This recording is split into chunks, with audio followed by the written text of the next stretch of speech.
Praise the Lord. ദൈവത്തിന്റെ hallelujah. അതിപരിശുദ്ധമായ നാമം വാഴ്ത്തപ്പെടുമാറാകട്ടെ. എല്ലാ ജോയിൻ ചെയ്ത എല്ലാ ദൈവമക്കൾക്കും ഈ സന്ധ്യാവന്ദനത്തെ യേശുക്രിസ്തുവിന്റെ നാമത്തിൽ അറിയിക്കുന്നു. ഈ 2025 പ്രാരംഭ സമയങ്ങളിൽ തന്നെ പിന്നെയും നമുക്ക് ഒരുമിച്ച് വിവിധ രാജ്യങ്ങളിൽ ഇരുന്നു കൊണ്ടായിരുന്നാലും കർത്താവിന്റെ നാമത്തെ ഉയർത്തുവാൻ, മഹത്വപ്പെടുത്തുവാൻ, ദൈവത്തെ സ്തുതിക്കുവാൻ, ദൈവജനങ്ങളെ ശ്രവിക്കുവാൻ, തമ്മിൽ നമ്മുടെ ഭാരങ്ങളെ പറഞ്ഞ് കർത്താവിന്റെ സന്നിധിയിൽ നമുക്ക് പ്രാർത്ഥിക്കുവാനൊക്കെയും ദൈവം ഒരു സാവകാശങ്ങളൊക്കെ നമുക്ക് തരുന്നതിനോർത്ത് ഞാൻ ദൈവത്തിനെ സ്തോത്രം ചെയ്യാണ്, സ്തുതിക്കുകയാണ്. 2024 നമുക്ക് പല അനർത്ഥങ്ങള്, ആപത്തുകള്, രോഗങ്ങള്, ചിലപ്പോൾ നമ്മൾ രോഗത്തിൽ നിന്ന് മാറ്റപ്പെടുന്ന രീതിയിലുള്ളതായ പല സംഭവങ്ങളൊക്കെ നമ്മുടെ ജീവിതത്തിൽ കടന്നു വന്നുവെങ്കിലും കർത്താവ് നമ്മൾ അതിൽ നിന്നൊക്കെയും വിടുവിച്ച് ഒരു 2025 ഒരു പുതിയ വർഷം കൂടെ ദൈവം നമുക്ക് നൽകി തന്നു. ഈ ആണ്ടിന്റെ ആരംഭ മാസത്തിൽ തന്നെ നമ്മുടെ ജീവിതത്തിൽ പലവിധമാകുന്ന പ്രയാസങ്ങളൊക്കെയും വന്നു എങ്കിലും ദൈവം നമ്മളെ വീണു പോകാതെ, തളർന്നു പോകാതെ, താഴെയായി പോകാതെ കർത്താവ് നിലനിർത്തിയ ദൈവത്തിന്റെ വലിയ വിശ്വസ്തയോർ ദൈവത്തിന് സ്തോത്രം ചെയ്യാണ്. നീതിമാന്റെ അനർത്ഥങ്ങൾ അസംഖ്യമാകുന്നു എങ്കിലും യഹോവ വയലാറ്റി നമ്മളെ വിടിവിക്കുന്നു എന്നുള്ള വചനം നമ്മുടെ ഓരോരുത്തരുടെയും ജീവിതത്തിൽ ഓരോ ദിവസവും കാണുവാൻ ദൈവം നമ്മളെ സഹായിച്ചുകൊണ്ടിരിക്കുന്നു. നമ്മൾ യാത്ര ചെയ്യാഞ്ഞിട്ടല്ല, നമ്മുടെ വാഹനത്തിന്റെ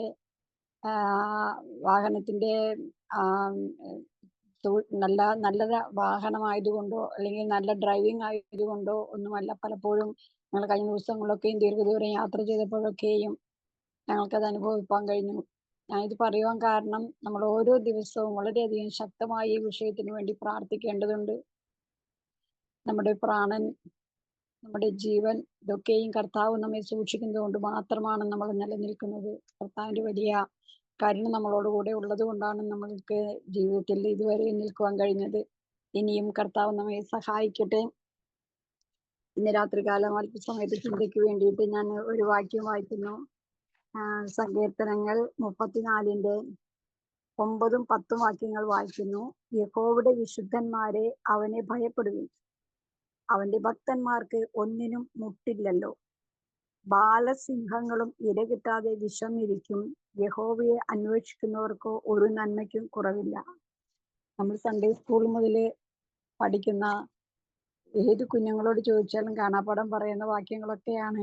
എങ്കിലും ദൈവത്തിന്റെ പരിശുദ്ധാത്മാവ് എന്നെ ചിന്തിപ്പിച്ചതായ ചില കാര്യങ്ങൾ മാത്രം നിങ്ങളുമായിട്ട് ഷെയർ ചെയ്യാനായി രാത്രി ഞാൻ ആഗ്രഹിക്കുകയാണ്.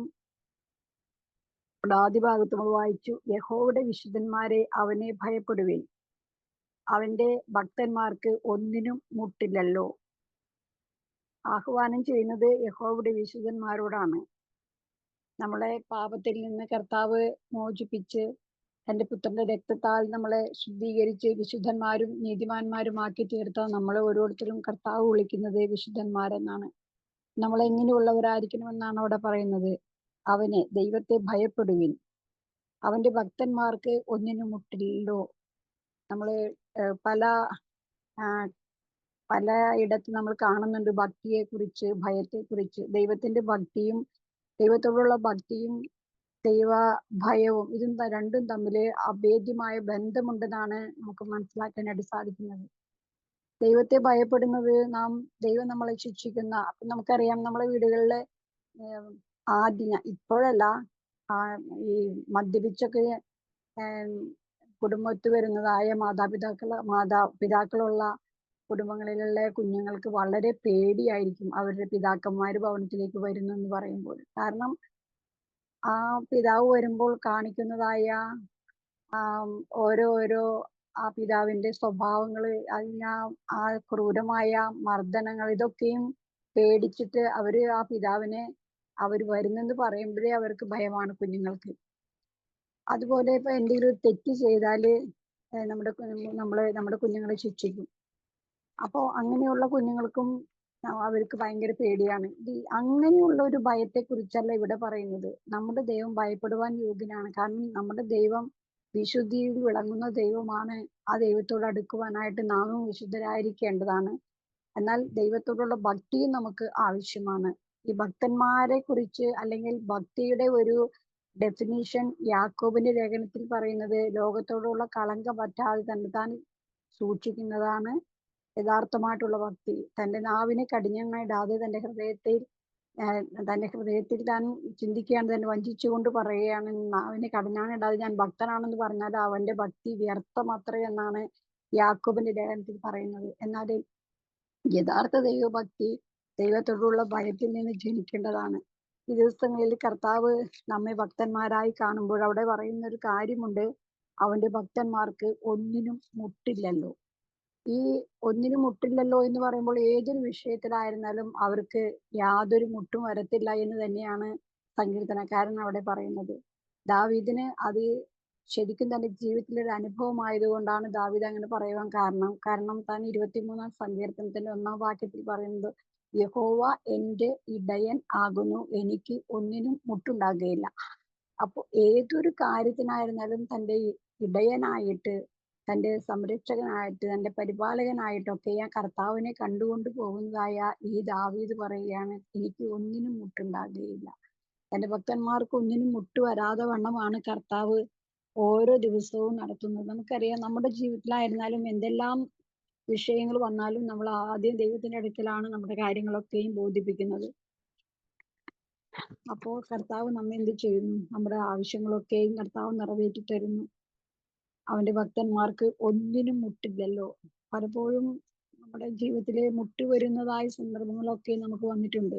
എന്നാൽ അവിടെയൊക്കെയും കർത്താവ് നമ്മുടെ കുറവുകളെ തീർത്ത് നമുക്ക് നമ്മുടെ ആവശ്യങ്ങളെ നടത്തി തരുവാനായിട്ട് കർത്താവ് നമ്മളോട് കൂടി ഇരുന്നിട്ടുണ്ട്. അതിന്റെ താഴേക്കുള്ള വാക്യത്തിൽ ഇപ്രകാരമാണ് വായിക്കുന്നത്, ബാലസിംഹങ്ങളും ഇര കിട്ടാതെ വിശന്നിരിക്കും, യഹോവയെ അന്വേഷിക്കുന്നവർക്ക് ഒരു നന്മയ്ക്കും കുറവില്ല. ബാലസിംഹങ്ങൾ എന്ന് പറയുന്നത്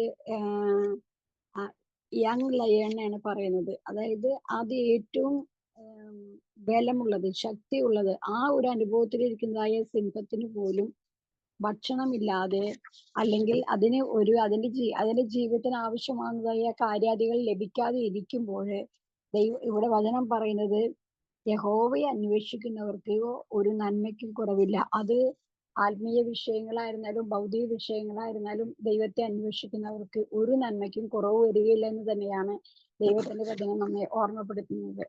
നമുക്കറിയാം, 1 രാജാക്കന്മാരുടെ പുസ്തകത്തിലെ 17-ാം അധ്യായത്തിൽ നമുക്ക് ഏലിയാവിനെ കുറിച്ച് കാണുന്നുണ്ട്. അവിടെ ഏലിയാവിന് യാതൊരു അഡ്രസ്സും ഒന്നും അവിടെ കൊടുത്തിട്ടില്ലെങ്കിലും ഏലിയാവ് ഒരു ഭക്തനായിരുന്നു, ദൈവത്തെ സേവിച്ചു വരുന്നവനായിരുന്നു. ആ ദൈവത്തെ സേവിച്ചു വരുന്ന ഏലിയാവിന്റെ കാലത്ത് ഏലിയാവ് ഒന്ന് പറഞ്ഞതിന് ശേഷം ആ ദേശം മുഴുവന് ക്ഷാമം വരുവാനായിട്ട് ഇടയായി തീർന്നു. അവിടുത്തെ രാജാവായിരുന്ന ആഹാബ്, ഇസ്രായേലിന്റെ രാജാവായിരുന്ന ആഹാബ് പോലും നമുക്കറിയാം പുല്ലന്വേഷിച്ചു. ആർക്കു വേണ്ടി? കുതിരകൾക്കും കോവർ കഴുതകൾക്കും പുല്ലന്വേഷിച്ച് നടക്കുന്ന ഒരു രാജാവിനെ നമുക്ക് കാണുവാനായിട്ട് കഴിയുന്നു. അപ്പോ അങ്ങനെയുള്ള ഒരു കാലത്താണ് ദൈവം തന്റെ ഭക്തനായ, തന്നെ അന്വേഷിക്കുന്നവനായ തന്റെ ദാസനെ ദൈവം പോഷിപ്പിക്കുവാനിടയായി തീർന്നത്. ഹല്ലേലൂയ. അവിടെ പറയുന്ന 4-ാം വാക്യത്തിൽ ഇപ്രകാരം പറയുന്നു, 3-ാം വാക്യത്തിൽ, നീ ഇവിടെ നിന്ന് പുറപ്പെട്ട് കിഴക്കോട്ട് ചെന്ന് യോർദാന് കിഴക്കുള്ള കെരീത്ത് തോട്ടിനരികെ ഒളിച്ചിരിക്കുക. തോട്ടിൽ നിന്ന് നീ കുടിച്ചു കൊള്ളണം. അവിടെ നിനക്ക് ഭക്ഷണം തരേണ്ടതിന് ഞാൻ കാക്കയോട് കൽപ്പിച്ചിരിക്കുന്നു. അങ്ങനെ അവൻ പോയി. അപ്പോ ക്ഷാമം വരുന്നത് എപ്പോഴും മഴ പെയ്യാതിരിക്കുമ്പോൾ, ആവശ്യത്തിന് മഞ്ഞ് ലഭിക്കാതിരിക്കുമ്പോൾ, ആവശ്യത്തിന് വെയിൽ ലഭിക്കാതിരിക്കുമ്പോൾ, അങ്ങനെ പലവിധ കാരണങ്ങളാൽ ക്ഷാമം വരും. പക്ഷെ ക്ഷാമത്തിന് പല കാരണങ്ങളും ഉണ്ട്. ദൈവത്തിന്റെ കോപം മൂലം ക്ഷാമം വരും. ഇവിടെ വരാൻ കാരണം ദൈവത്തിന്റെ കോപം മൂലം. കാരണം ഈ ഇസ്രായേലിന്റെ ജീവനുള്ള ദൈവത്തെ വിട്ട് ഈ ജനം മുഴുവനും ബാൽ വിഗ്രഹങ്ങളുടെ അടുക്കലും അതിന്റെ പ്രവാചകന്മാരുടെ അടുക്കലും അസ്തോരത്ത് പ്രതീക്ഷകളുടെ അടുക്കലൊക്കെയും പോയി ദൈവത്തിന് വിരോധമായിട്ട് ദൈവത്തിനെ കോപിപ്പിക്കുന്ന പാപം ചെയ്തത് കൊണ്ടാണ് ദൈവം അവിടെ ക്ഷാമം വരുത്തുവാണ്ടായി തീർന്നത്. ഈ ക്ഷാമകാലത്ത് തന്നെ അന്വേഷിക്കുന്ന തന്റെ ഭക്തന് വേണ്ടി ദൈവം ചെയ്തൊരു പ്രവൃത്തിയാണ് നമ്മളോട് വായിച്ചത്. അവിടെ നിനക്ക് ഭക്ഷണം തരേണ്ടതിന് ഞാൻ കാക്കയോട് കൽപ്പിച്ചിരിക്കുന്നു. അപ്പോ തന്റെ ഭക്തന് വേണ്ടി, തന്നെ അന്വേഷിക്കുന്ന തന്റെ ദാസന് വേണ്ടി ദൈവം ഒരുക്കി വെക്കുന്നതായ ചില നന്മകൾ നമുക്ക് അവിടെ കാണുവാനായിട്ട് കഴിയുന്നു. പ്രിയ ദൈവപൈതങ്ങളെ, നാം ദൈവത്തെ അന്വേഷിക്കുകയാണെങ്കിൽ നമ്മുടെ ജീവിതത്തിലും ഒന്നിനും കുറവ് വരാത്ത രീതിയിൽ ദൈവം നമ്മളെ പരിപാലിക്കുവാനായിട്ട് ഇടയായിത്തീരും. അത് ആത്മീയ വിഷയമായിക്കൊള്ളട്ടെ, ഭൗതിക ആയിക്കൊള്ളട്ടെ, സാമ്പത്തിക വിഷയമായിക്കൊള്ളട്ടെ, ഏതെല്ലാം രീതിയിലാണോ നമുക്ക് നമ്മുടെ ആവശ്യങ്ങളായിരിക്കുന്നത് അതെല്ലാം നിവർത്തിച്ചു തരുവാനായിട്ട് അത് കുറവില്ലാതെ വണ്ണം നമുക്ക് തീർത്തു തരുന്ന ഒരു ദൈവത്തെയാണ് നമ്മൾ സേവിക്കുന്നത്. എന്നാൽ നമ്മൾ ഈ ദിവസങ്ങളിൽ ആത്മാർത്ഥമായും പരമാർത്ഥ ഹൃദയത്തോടു കൂടെയും ദൈവത്തെ അന്വേഷിക്കണമെന്നാണ് ദൈവം നമ്മെക്കുറിച്ച് ആഗ്രഹിക്കുന്നത്. ഇവിടെ ബാലസിംഹങ്ങളും ഇരകിട്ടാതെ വിശന്നിരിക്കും, യഹോവയെ അന്വേഷിക്കുന്നവർക്കോ ഒരു നന്മയ്ക്കും കുറവില്ല. നമുക്കറിയാം, കാട്ടിലെ രാജാവാണ് സിംഹം. സിംഹത്തിന്റെ കുഞ്ഞുങ്ങള് ഇരയില്ലാതെ, അതായത് ഭക്ഷണമില്ലാതെ കിടക്കാനായിട്ട് രാജാവ് സമ്മതിക്കും. നമുക്ക് മാനുഷികമായ രാജാക്കന്മാരായിരുന്നാലും അങ്ങനെയുള്ള ഒരു രാജകൊട്ടാരത്തില് അവരുടെ കുഞ്ഞുങ്ങൾ ഭക്ഷണമില്ലാതിരിക്കുന്നത് കാണുവാൻ രാജാവിന് താല്പര്യമില്ല. എന്നാൽ ഇവിടെ നോക്കുക, ഇവിടെ ദൈവത്തിന്റെ വചനം പറയുന്നത് ഈ ബാലസിംഹങ്ങളും ഇര കിട്ടാതെ അവർ വിശന്നിരിക്കും. ഈ രാജാവിന്റെ കൊട്ടാരത്തിലും അല്ലെങ്കിൽ രാജാവിന്റെ ദേശത്തും യാതൊരു സാധ്യതകളും ഇല്ലാതെ എല്ലാ വിധത്തിലും ക്ഷാമം വന്നിരിക്കുന്ന ഒരു കാലഘട്ടത്തിലാണ് തന്റെ ഭക്തന് വേണ്ടി ദൈവം കരുതുവാനായിട്ട് ഇടയായി തീർന്നത്. അങ്ങനെയെങ്കിൽ നാം ദൈവത്തെ അന്വേഷിക്കുവാനായിട്ട് മനസ്സ് വെക്കുന്നുവെങ്കിൽ ദൈവം നമ്മുടെ ഓരോ വിഷയത്തിന്മേലും ദൈവം എഴുന്നേറ്റ് പ്രവർത്തിക്കുവാനായിട്ട്, ഒരു നന്മയ്ക്കും കുറവ് വരാതെ നമ്മെ നടത്തുവാനായിട്ട് ഈ ദൈവം ശക്തനാണെന്നാണ് ദൈവത്തിന്റെ വചനം നമ്മെ ഓർമ്മപ്പെടുത്തുന്നത്. നമുക്കറിയാം, അത് ഒരു ആത്മീയ വിഷയത്തിലായിരുന്നാലും അത് ചില നന്മകൾ നമ്മുടെ ജീവിതത്തിൽ തരുവാനായിട്ട് ദൈവം ആഗ്രഹിക്കുന്നുണ്ട്. അത് നമ്മൾ പ്രാപിക്കണം. എങ്ങനെ? നമ്മൾ ദൈവത്തെ അന്വേഷിക്കുവാൻ മനസ്സ് വെക്കണം. കഴിഞ്ഞ ദിവസങ്ങളിൽ ഞങ്ങളുടെ സഭയിൽ ഞങ്ങൾ 3 ദിവസം ഉപവാസമായിരുന്നു. 3 ദിവസം ഉപവാസം ഇരുന്നപ്പോൾ നമുക്കറിയാം, നമ്മൾ ഉപവസിക്കുന്നത് എങ്ങനെയാണ്, അതിന്റെ ഒരു ഡെഫിനിഷൻ തന്നെ നമ്മളെ ദൈവത്തോട് കൂടെ വസിക്കുന്ന ഒരു അനുഭവമാണ് ഉപവാസം എന്ന് പറയുന്നത്. അപ്പൊ നമ്മൾ ദൈവത്തെ അന്വേഷിക്കാൻ മനസ്സ് വെച്ച് ദൈവസന്നിധിയിലേക്ക് വന്നതുകൊണ്ട് ഒരു സൺഡേയിൽ ഞങ്ങളുടെ ആരാധനയിൽ ദൈവത്തിന്റെ ഒരു വലിയ ശക്തി പകരുവാനായിട്ട് ഇടയായി തീർന്ന് ഒരു സഹോദരി പരിശുദ്ധാത്മാവിന്റെ അഭിഷേകം പ്രാപിക്കുവാനും അന്യഭാഷ അടയാളത്തോടു കൂടി ആത്മസ്നാനം പ്രാപിക്കുവാനായിട്ട് കർത്താവ് സഹായിച്ചു. അത് ഒരു നന്മയാണ്. അത് ഒരു കുറവില്ലാത്തൊരു നന്മയാണ് കർത്താവ് നമുക്ക് നൽകുന്നത്. ഈ ദിവസങ്ങളിൽ നമ്മൾ ദൈവത്തെ അന്വേഷിക്കാൻ മനസ്സ് വെക്കുമ്പോൾ നമ്മളെ ആത്മീയ വിഷയത്തിൽ നമ്മൾ എന്തെങ്കിലും കുറവുള്ളവരായിട്ട് ഇരിക്കുകയാണെങ്കിലും അല്ലെങ്കിൽ ഭൗതിക വിഷയത്തിൽ നമുക്ക് കുറവുണ്ടെങ്കിലും അതൊക്കെ നികത്തി തരുവാൻ നമ്മുടെ കർത്താവ് ശക്തനാണെന്നാണ് ദൈവത്തിന്റെ വചനം നമ്മെ ഓർമ്മപ്പെടുത്തുന്നത്. അവിടെ നമ്മള് ഈ ഏലിയാവിന്റെ വിഷയത്തിൽ തന്നെ ആ കാലഘട്ടത്തില് വളരെയധികം പുല്ലില്ലാതെയൊക്കെയും ഈ ജനവും മൃഗങ്ങളും എല്ലാം ഭക്ഷണമില്ലാതെയും പുല്ലില്ലാതെയും ഒക്കെ കഷ്ടപ്പെടുമ്പോൾ അവിടെ രാജാവ് പുല്ല് അന്വേഷിച്ചു പോകുന്നതായിട്ടുള്ള ഒരു ഭാഗം 18-ാം അധ്യായത്തിൽ നമുക്ക് കാണുവാനായിട്ട് കഴിയുന്നുണ്ട്. അവിടെ നമുക്ക് ഒരു യഹോവ ഭക്തനായ ഒരു ഓബദ്യാവിനെ കാണുവാനായിട്ട് കഴിയും. അവിടെയും ആ കാലഘട്ടത്തിൽ, അതായത് ദൈവത്തെ വിട്ട് കളഞ്ഞ് ദൈവത്തെ ഉപേക്ഷിച്ച് അന്യ ദൈവങ്ങളുടെ പുറകെ പോകുന്ന ആ കാലഘട്ടത്തിലും ചില ഭക്തന്മാരെ ദൈവം ശേഷിപ്പിച്ചു വെച്ചിട്ടുണ്ട്. ഈ കാലഘട്ടത്തിലും അങ്ങനെ തന്നെയാണ്. ഇപ്പൊ നമുക്ക് നമ്മുടെ ചുറ്റുപാടുകളിലേക്ക് നോക്കിയാല് അവര് പോകുന്നത് പോലെ പോകുവാനല്ല ദൈവം നമ്മെ കുറിച്ച് ആഗ്രഹിക്കുന്നത്. ആ ദേശത്ത് അനേകര് ദൈവത്തെ വിട്ട് അന്യദേവന്മാരെ സേവിച്ചു പോകുന്ന ആ കാലയളവിലായിരുന്നപ്പോൾ പോലും അവിടെ ഇവിടെയായിട്ട് ദൈവത്തിന്റെ ഭക്തന്മാര് ദൈവം സൂക്ഷിച്ചിട്ടുണ്ടായിരുന്നു.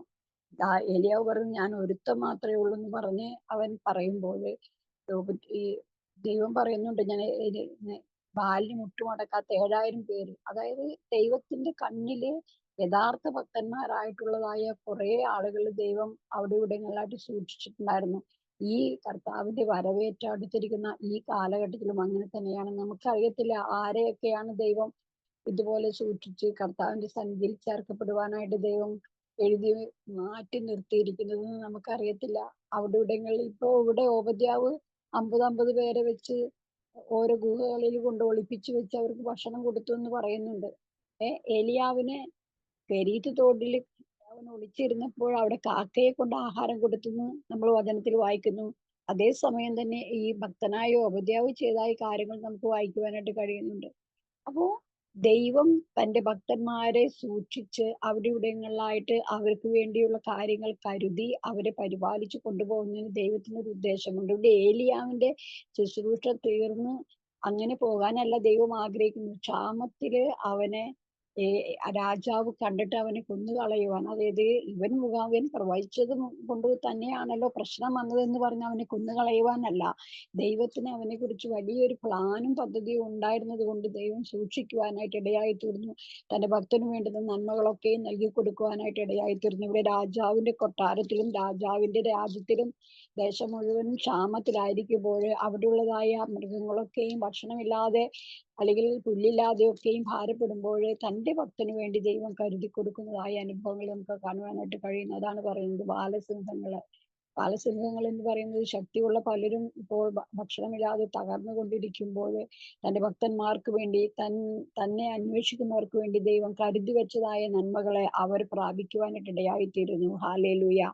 നമുക്കറിയാം ദാനിയേലിന്റെ പുസ്തകത്തിൽ നമ്മൾ വായിക്കുന്നുണ്ട്, ദാനിയേലിനെ സിംഹത്തിന്റെ കുഴിയിലേക്ക് ഇട്ടുകളഞ്ഞ ആ രാത്രിയില് ദാനിയേല് ചെന്ന് വീണപ്പോൾ ആ സിംഹങ്ങളെല്ലാം വിശന്നിരുന്ന സിംഹങ്ങളായിരുന്നു. എന്നാല് തന്റെ ദൂതനെ അയച്ച് അതിന്റെ വായെല്ലാം അടച്ചു കളഞ്ഞപ്പോൾ അവരവിടെ വിശന്ന് തന്നെ ഇരുന്ന രാത്രി മുഴുവനും.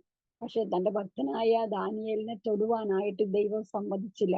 ആ വിശന്ന് ഇരുന്ന ആ സിംഹങ്ങളുടെ നടുവില് ദാനിയേല് ദൈവത്തിനോട് പ്രാർത്ഥിച്ച് രാത്രി കഴിച്ചു കൂട്ടി രാവിലെ കാലം രാജാവ് വന്ന് അവനെ ഗുഹയിൽ നിന്ന് പുറത്തിറക്കിയതിന് ശേഷം ആര് തനിക്കെതിരെ രേഖ എഴുതിയോ അല്ലെങ്കിൽ തനിക്ക് വിരോധമായിട്ടുള്ള കാര്യങ്ങൾ ഗൂഢമായ തന്ത്രങ്ങൾ ഒരുക്കി മെനഞ്ഞു കൊണ്ടുവന്നോ അവരെ അതിനകത്തേക്ക് ഇട്ടുകളഞ്ഞപ്പോൾ അവര് താഴെ എത്തുന്നതിന് മുമ്പ് അവരെ പിടിച്ചു എന്നാണ് പറയുന്നത്. അപ്പൊ അത്രയും വിശപ്പുള്ളതായ ആ സിംഹങ്ങളുടെ നടുവിലായിരുന്നു ദാനിയേൽ കിടന്നത്. തന്റെ ഭക്തൻ അപ്പോൾ ദൈവം ഒരു ദോഷവും തട്ടാതെ വണ്ണം ദൈവം കാത്തുപരിപാലിക്കാനായിട്ട് ഇടയായി തീർന്നു.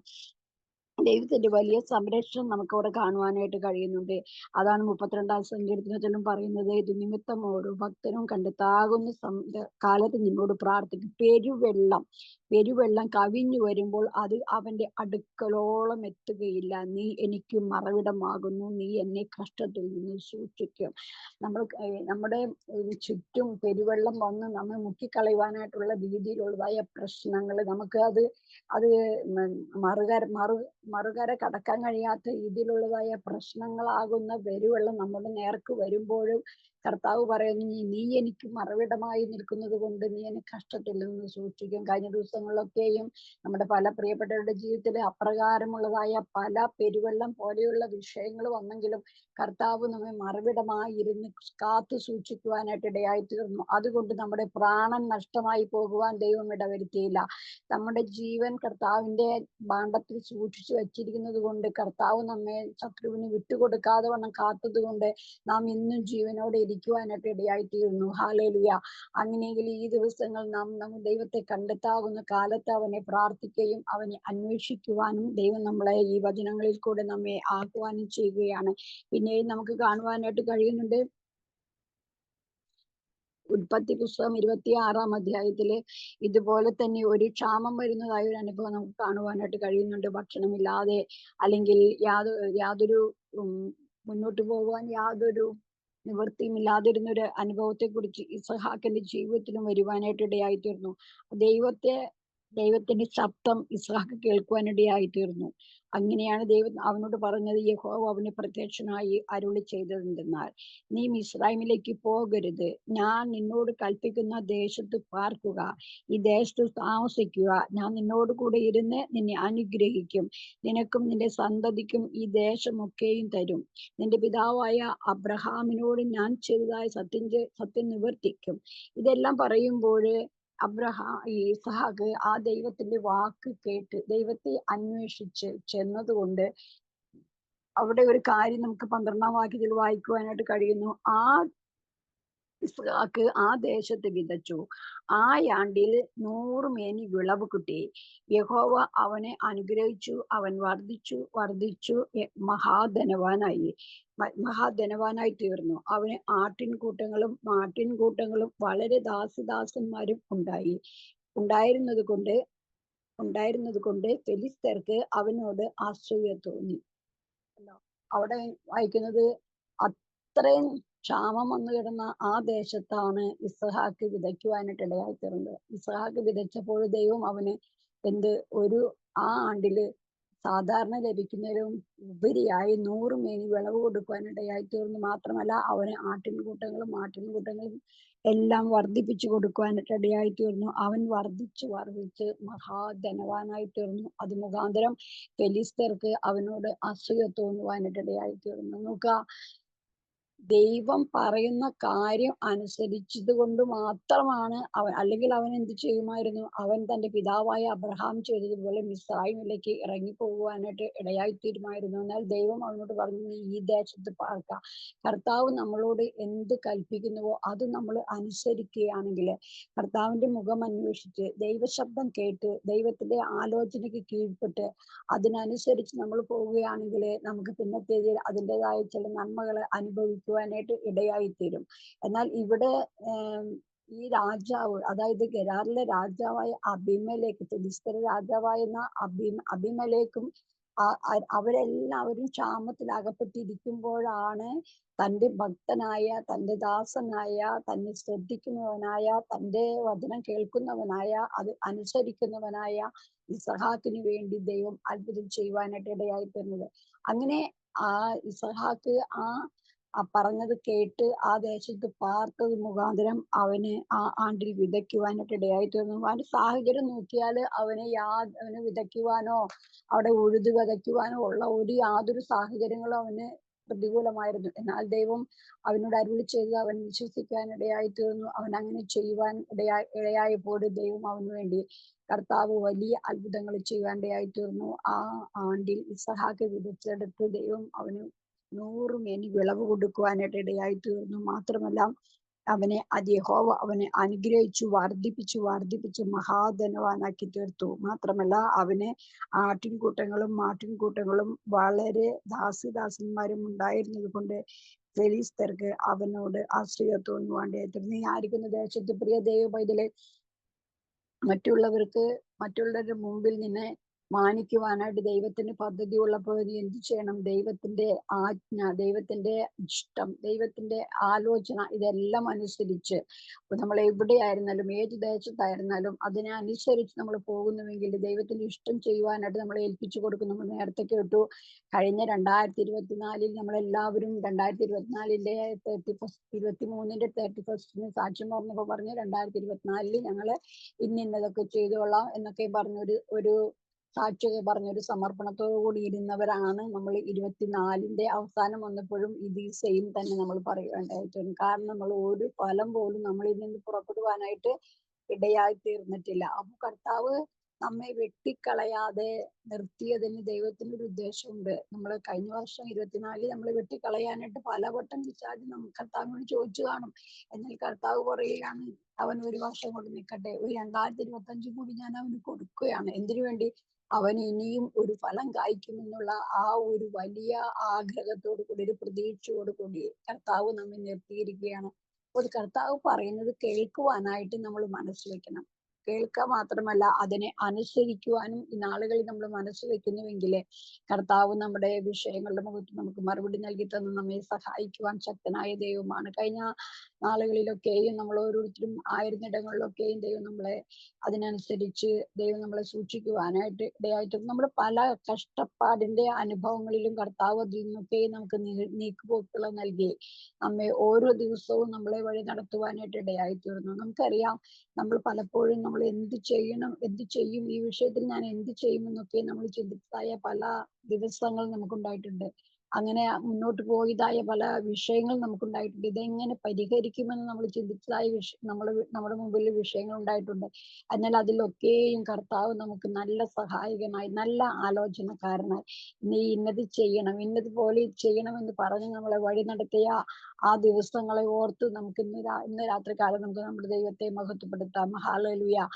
കർത്താവിന്റെ ആലോചനയ്ക്ക്, കർത്താവിന്റെ ഇഷ്ടത്തിന്, കർത്താവ് പറയുന്നത് അനുസരിക്കുവാൻ നമ്മൾ മനസ്സ് വെക്കുകയാണെങ്കിൽ, നമുക്കറിയാം ഈ അബ്രഹാമും ഇതുപോലെ തന്നെ ദൈവത്തിന്റെ ആലോചന കേട്ട് അതിനനുസരിച്ച് പോയ ഒരു ഭക്തനായിരുന്നു. ആ അബ്രഹാമിന്റെ സന്തതിയായ ഇസഹാക്കും താനും ദൈവത്തെ അനുസരിക്കുവാനായിട്ട്, ദൈവത്തിന്റെ സന്നിധിയിൽ ദൈവത്തിന്റെ ശബ്ദം കേൾക്കുവാനായിട്ട് താനും സമയങ്ങൾ ചെലവഴിച്ചപ്പോൾ ദൈവം അവനോട് ഇടപെടുവാനായിട്ട് അവന് പ്രത്യക്ഷനായി അവനോട് സംസാരിക്കുവാനായിട്ട് ഇടയായി തീർന്നു. അതിനനുസരിച്ച് അവൻ ആ ദേശത്ത് ആ ക്ഷാമകാലത്ത് അവിടെ വിതയ്ക്കുവാനായിട്ട് ഇടയായി തീർന്നു.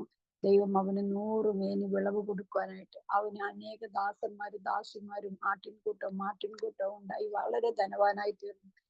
ഒരു ഭൗതിക സാമ്പത്തിക വളർച്ചയെ കുറിച്ച് പറയുവാനല്ല ഞാൻ ഈ വിഷയം പറഞ്ഞത്. നമ്മൾ എത്ര കഷ്ടപ്പാടിലൂടെ കടന്നുപോയാലും നമ്മുടെ ചുറ്റുപാടുകളിലുള്ളവർ ചിലപ്പോ അവർക്ക് സമൃദ്ധികളൊക്കെ ഉണ്ടായെന്ന് വരാം. പക്ഷെ അവരുടെ ആത്മീയ ദാരിദ്ര്യത്തിന്റെ സമയത്ത് കർത്താവ് നമ്മെ ആത്മാവിൽ സമ്പന്നരാക്കി തീർക്കുന്നതിന്റെ കാരണം നമ്മൾ ആത്മാവിൽ ദരിദ്രരാണെന്ന് നമ്മൾ ദൈവസന്നിധിയിൽ സമ്മതിക്കുമ്പോഴാണ് കർത്താവ് നമ്മെ സമ്പന്നരാക്കി തീർക്കുന്നത്. ഈ ദിവസങ്ങളിൽ നമ്മൾ ഈ ആത്മീയമായ ഏതെല്ലാം വിഷയത്തിൽ ദരിദ്രന്മാരാണെന്ന് നമ്മൾ ദൈവസന്നിധിയിൽ സമ്മതിക്കുന്നുവോ കർത്താവ് നമ്മെ ആ വിഷയത്തിലൊക്കെയും സമ്പന്നരാക്കി തീർക്കുവാനായിട്ട് ശക്തനായ ഒരു ദൈവമാണ്. പലപ്പോഴും നമ്മൾ ആരാധിക്കുകയും നമ്മൾ പ്രാർത്ഥിക്കുകയും നമ്മൾ അന്യഭാഷ പറയുകയൊക്കെയും ചെയ്യുന്നുണ്ട്. ചിലപ്പോഴൊക്കെ നമ്മളുടെ ചില കൃപാവരങ്ങളൊക്കെയും വെളിപ്പെടുന്നു. ഇതൊക്കെയും ശരിയാണെങ്കിലും നമുക്ക് കർത്താവ് ആഗ്രഹിക്കുന്ന ആ ഒരു ശുശ്രൂഷ തലത്തിലേക്ക് നമ്മൾ എത്തിച്ചേർന്നിട്ടുണ്ടോ എന്ന് ഇന്ന് രാത്രികാലം നമ്മൾ ഓരോരുത്തരും നമ്മെ തന്നെ പരിശോധിക്കേണ്ടതാണ്. നാം ആരാധിക്കുന്നു ശരിയാണ്, നമ്മൾ അന്യഭാഷ പറയുന്നു ശരിയാണ്, എന്നാൽ കർത്താവ് ആഗ്രഹിക്കുന്ന ഫലങ്ങൾ നമ്മിൽ നിന്ന് ലഭിക്കുന്നുണ്ടോ എന്ന് നമ്മൾ ഈ ദിവസങ്ങളിൽ ഒന്ന് ചിന്തിക്കേണ്ടത് ആവശ്യമാണ്. നമ്മൾ ആത്മാവിന്റെ വരങ്ങൾ നമ്മിലൂടെ പുറത്തു വരുമ്പോൾ നമ്മൾ ആത്മാവിന്റെ ഫലങ്ങളും നമ്മിലൂടെ പുറത്തു വരേണ്ടത് ആവശ്യമാണെന്നാണ് ദൈവത്തിന്റെ വചനം പറയുന്നത്. അപ്പോൾ നമ്മൾ ആത്മീയത്തിൽ നമ്മൾ എന്തായി തീരണം? ധനവാന്മാരായി തീരണം. നമ്മുടെ ആ ക്ഷാമം മാറണം. നമ്മുടെ നമുക്ക് കഴിക്കാനായിട്ടൊന്നും ഇല്ലല്ലോ എന്ന് പറഞ്ഞിരിക്കുന്ന ഒരു അനുഭവമല്ല. നമ്മൾ ആത്മാവിന് അകത്തെ മനുഷ്യന് പുഷ്ടിപ്പെടുവാൻ ആവശ്യമായ കാര്യങ്ങൾ നമ്മൾ നൽകി കൊടുക്കുവാനായിട്ട് ഇടയായി തീരണമെന്നാണ് ദൈവം നമ്മളെ കുറിച്ച് ആഗ്രഹിക്കുന്ന ദിവസങ്ങൾ. നമ്മൾ പ്രാർത്ഥനയിൽ കൂടുതൽ പ്രാർത്ഥന സമയം ചെലവഴിക്കുവാൻ, ആരാധനയ്ക്ക് കൂടുതൽ സമയം ചെലവഴിക്കുവാനായിട്ട്, ദൈവവചനങ്ങൾ വായിക്കുവാൻ, ഗ്രഹിക്കുവാൻ, അത് ധ്യാനിക്കുവാനൊക്കെ നമ്മൾ സമയം ചെലവഴിക്കുന്നെങ്കിൽ നമ്മുടെ അകത്ത മനുഷ്യൻ ബലപ്പെടുവാനായിട്ട് ഇടയായി തീരും. അത് മുഖാന്തരം നമുക്ക് പുഷ്ടി വരുവാനായിട്ട് ഇടയായി തീരും. ആ പുഷ്ടി വരുമ്പോൾ നമ്മളുടെ മേൽ ശത്രു വെച്ചിരിക്കുന്ന ആ മുഖം തകർന്നു മാറുവാനായിട്ട് ഇടയായി തീരും. ഈ ദിവസങ്ങളിൽ ദൈവമായ കർത്താവ് അതിനായിട്ട് നമ്മൾ ഓരോരുത്തരെയും സഹായിക്കട്ടെ. ഇവിടെ നമ്മൾ വായിച്ചു, ബാലസിംഹങ്ങളും ഇരകിട്ടാതെ വിശന്നിരിക്കും, എന്നാൽ യഹോവയെ അന്വേഷിക്കുന്നവർക്കോ ഒരു നന്മയ്ക്കും കുറവില്ല. കർത്താവ് നമ്മെ ഒന്നിനും കുറവില്ലാത്തവരാക്കി നടത്തുവാനായിട്ട് ഓരോ ദിവസവും ആഗ്രഹിക്കുന്നു. ഇവിടെ ഇസഹാക്കും അപ്രകാരമുള്ള ഒരു അവസ്ഥയിലൂടെ കടന്നുപോയപ്പോൾ ദൈവം അവന് വേണ്ടി വലിയ അത്ഭുതങ്ങൾ ചെയ്യുവാനായിട്ട് ഇടയായി തീർന്നു. ഈ ഭക്തന്മാരായ തന്റെ ഭക്തന്മാർക്ക് വേണ്ടി ദൈവം എന്ത് ചെയ്യുന്നു? അവർക്ക് ഒന്നിനും മുട്ടില്ലാതെ അവർ നടത്തുന്നു. മാത്രമല്ല യഹോവയുടെ സഖിത്വം തന്റെ ഭക്തന്മാരോട് കൂടെ ഉണ്ടാകുവാനായിട്ട് ഇടയായി തീരുന്നുവെന്ന് നമുക്ക് വചനത്തിൽ വായിക്കുവാനായിട്ട് ഇടയായി തീരും. തന്റെ ഭക്തന്മാരെ അറിയിക്കാതെ അവൻ ഒരു കാര്യവും ചെയ്യുന്ന ദൈവമല്ല. ദൈവത്തോടുള്ള ഭക്തിയിലും ഭയത്തിലും നാം മുന്നോട്ട് പോകുന്നുവെങ്കിൽ യോബിനെ കുറിച്ച് പിശാച് പോലും സാക്ഷ്യം പറഞ്ഞത്, ദൈവം പറഞ്ഞ സാക്ഷ്യത്തിനനുസരിച്ച് പിശാചും പറയുന്നത് വെറുതെയാണ് അവൻ ഭക്തനായിരിക്കുന്നത്. അപ്പോ ദൈവം പറയുന്നത് അവൻ ഭക്തനാണെന്നാണ് പറയുന്നത്, പിശാചും പറയുന്നു അവൻ ഭക്തനാണെന്ന്. നമ്മളെ കുറിച്ച് നമ്മുടെ കുടുംബത്തിലുള്ളവരും നമ്മുടെ മക്കളും നമ്മുടെ ചുറ്റുപാടുള്ളവരൊക്കെ നമ്മളെ കുറിച്ച് അങ്ങനെ പറയുന്നുണ്ടോ? ഈ ദിവസങ്ങളിൽ നമ്മൾ നമ്മെ തന്നെ ഒന്ന് ശോധന ചെയ്യേണ്ടത് ആവശ്യമാണ്. കർത്താവ് ഇയ്യോബിനെ കുറിച്ച് പറയുമ്പോൾ ഇയ്യോബ് ചെയ്യുന്നതായ കുറെ കാര്യങ്ങളെ കുറിച്ച് നമുക്ക് കാണുവാനായിട്ട് കഴിയുന്നുണ്ട്. താൻ ഭക്തനായിരിക്കുന്നത് എന്തുകൊണ്ടാണെന്നുള്ള കാര്യങ്ങളൊക്കെയും ഇയ്യോബ് തന്നെ പറയുന്നുണ്ട്. അപ്പോ ദൈവത്തിന്റെ സന്നിധിയിൽ താൻ ഭക്തനായിരുന്നു കൊണ്ട് പല കാര്യങ്ങൾ ചെയ്തു. പക്ഷെ തന്റെ ജീവിതത്തിൽ വന്നതായ എല്ലാ പ്രതികൂലങ്ങളിലും ദൈവം അവനോട് കൂടെ ഇരുന്ന് അവനെ സഹായിക്കാനായിട്ട് ഇടയായി തീർന്നു.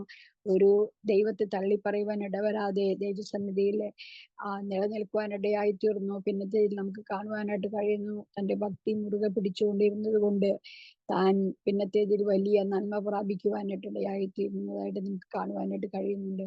തനിക്ക് നഷ്ടമായതിനൊക്കെയും ദൈവം അവന് തിരികെ കൊടുക്കുവാനായിട്ട്, അത് ഇരട്ടിയായിട്ട് കൊടുക്കുവാനായിട്ട്, തന്നെ വിട്ടുപോയതായി തന്റെ സഹോദരങ്ങൾ തന്റെ അടുക്കൽ വരുവാനായിട്ട്, ഒക്കെയും ഇടയായി തീർന്നുവെങ്കിൽ പ്രിയ ദൈവപൈതങ്ങളെ, നമ്മുടെ ജീവിതത്തിലും ഇപ്രകാരം കഷ്ടം വരുമ്പോൾ നമ്മെ വിട്ടുപോകുന്നതായ നമ്മുടെ സഹോദരങ്ങളെ, നമ്മുടെ സ്നേഹിതന്മാരെ, അവർ നമ്മുടെ അടുക്കൽ തിരികെ വരണമെങ്കിൽ നമ്മുടെ ഭക്തിയിൽ മുറുകെ പിടിച്ചുകൊണ്ട് മുന്നോട്ട് പോകേണ്ടത് ആവശ്യമാണ്. നമുക്ക് കഷ്ടം വരുമ്പോൾ, നമുക്ക് പ്രതികൂലം വരുമ്പോൾ, നമുക്ക് പ്രതിസന്ധി വരുമ്പോൾ, നമുക്ക് ലഭിച്ചതായ വിശ്വാസത്തിൽ തള്ളി പറഞ്ഞുകൊണ്ട് പിന്നോട്ട് പോകുവാനല്ല ദൈവം നമ്മെക്കുറിച്ച് ആഗ്രഹിക്കുന്നത്.